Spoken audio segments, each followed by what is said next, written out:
వినాయక చవితికి ఇప్పటికే నుంచే సన్నాహాలు చేసుకోండి. ఇవి లేని గణపతి ఆరాధన అసంపూర్ణం. వినాయక చవితి పండగ సమీపిస్తోంది. ఈ రోజున గణేశుడిని అత్యంత భక్తి శ్రద్ధలతో పిల్లలు పెద్దలు పూజిస్తారు. హిందువులు తమ ఇళ్లలో గణపతి విగ్రహాన్ని ప్రతిష్ఠించి వినాయకుడి జన్మదినోత్సవ వేడుకలను అత్యంత ఘనంగా జరుపుకుంటారు.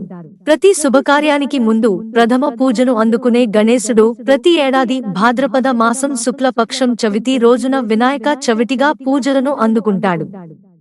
అయితే గణేశుడిని పూజించే సరైన పద్ధతి ఏమిటో, చవితి రోజున పూజలో ఏ వస్తువులు అవసరమో తెలుసుకోవడం చాలా ముఖ్యం. పూజకు ముందే అన్ని సన్నాహాలు చేసిన తర్వాత కూడా పూజకు కావాల్సిన కొన్ని వస్తువులను మరచిపోతారు. పూజ చేస్తున్న సమయంలో పూజకు అంతరాయం ఏర్పడవచ్చు. అటువంటి పరిస్థితిలో వినాయక చవితి రోజున పూజ కోసం ముందస్తుగా ఎలాంటి సన్నాహాలు చేసుకోవాలి ఈ రోజు తెలుసుకుందాం. వినాయక చవితి 7వ తేదీ సెప్టెంబర్ 2024న వచ్చింది.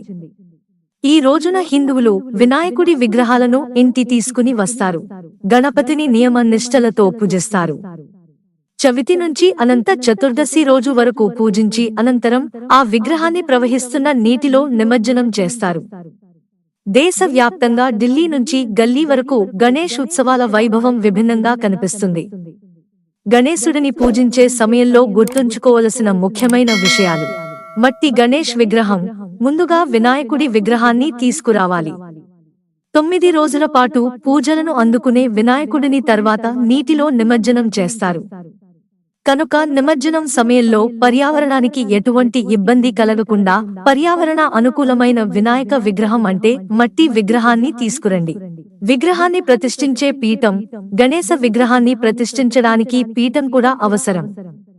దేవుని స్థానం భక్తుల కంటే పైన ఉంటుంది. కనుక వినాయకుడిని ఎప్పుడూ నేలపై ఉంచకూడదు. కనుక వినాయకుడిని ప్రతిష్ఠించే స్థలం శుభ్రంగా ఉండాలి. అదే సమయంలో పీఠాన్ని ఏర్పాటు చేసుకోవాలి. కలశం, కొబ్బరికాయ. పూజ సమయంలో కలశం, కొబ్బరికాయ కూడా అవసరం.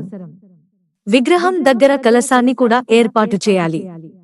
ఇక కలశం పైన మామిడి ఆకులను ఉంచి దానిపై కొబ్బరికాయను ఉంచుతారు. ఎరుపు వస్త్రం. పూజ సమయంలో ఎరుపు రంగు దుస్తులకు చాలా ప్రాధాన్యత ఉంటుంది. దేవతను ప్రతిష్ఠించేటప్పుడు విగ్రహానికి ఎర్రటి వస్త్రం ధరింపజేయండి. పీఠంపై కూడా ఎరుపు రంగు బట్టని పరచండి. పత్రి.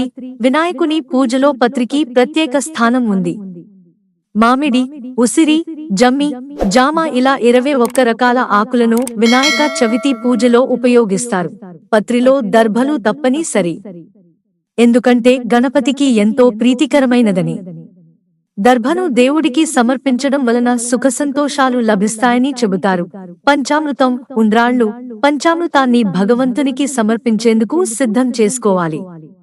అంతేకాకుండా గణపతికి ఉండ్రాళ్ళు, కుడుములు అంటే ఇష్టం. కనుక వీటిని తప్పనిసరిగా దేవుడికి నైవేద్యంగా సమర్పించండి. ఇతర పూజా వస్తువులు: వినాయక విగ్రహానికి దండ, యజ్ఞోపవీతం, పూలు, దీపం, కర్పూరం, తమలపాకులు, పసుపు గుడ్డ, పసుపు, తమలపాకులు, దర్భగడ్డి, అగరబత్తీలు, కుంకుమ, అక్షతలు కూడా ఏర్పాటు చేసుకోవాలి. వినాయక వ్రత కథ పుస్తకం. వినాయక చవితి రోజున గణపతిని పూజించి వ్రతం కథ చదువుకుని ఆ అక్షతలను తల మీద వేసుకోవాలి. ఇలా చేయడం వలన పొరపాటున చంద్రుడిని ఆ రోజు చూసిన నీలాపనిందలు దరిచేరవు. మిత్రులారా, ఛానల్ సబ్స్క్రైబ్ చేసుకోవడం మర్చిపోకండి. ధన్యవాదాలు.